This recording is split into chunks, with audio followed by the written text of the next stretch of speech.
Ano na naman bang natira mo at ako pa yung pinilit mong makalaban? Nagbabaka sakali ka na sa flip-top battle tayong magkain laban? Malabo yan kasi wala akong diferensya sa pag-iisip. Sa sobrang hate ko sa'yo, binasted kita kahit sa panaginip.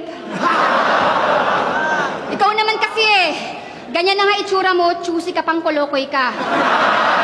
Bagay pala tayo kung naging sirena ako kasi sakto, mukhang syokoy ka.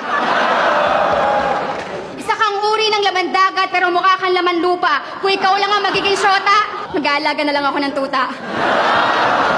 Sa costume ka lang nakakaaliw, pero para kang baliw. Pag nagpawis kilikili neto, mas maasim pa sa paksiw. Kaya wag ka nang mag-ilusyon na pupusuan pa kita. Baka pag nainis mo ko, ngungusuan lang kita. Kaya nga ako nagpunta sa iba't ibang bansa kasi masyado kang makulit. Layo na nga ako ng layo, tapos lapit ka pa din ng lapit. Ang dami mong ginagaya sa bawat laban mo. Hindi ko tuloy alam kung anong pagkatao mong panghahawakan ko. Lalaki ka ba talaga at gusto mo bang ma-educate? Sure nan, bakla lang ang mahilig mag-impersonate.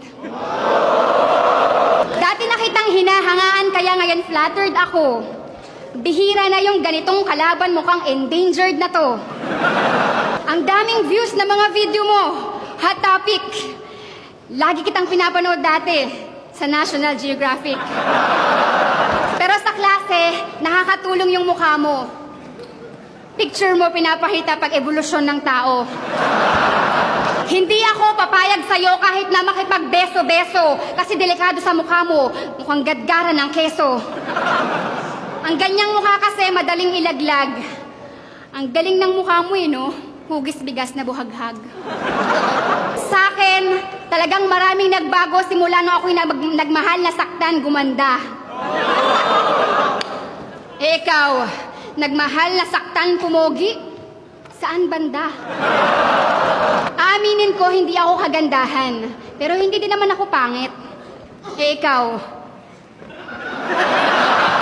Sabi mo pa nun sa battle nyo ni Rapido, maliit lang ang mukha ko, kaya lamang ang noo. Yung mukha mo kaya kamusta? Malapad din sana yung noo mo kaso sa baba mo napunta.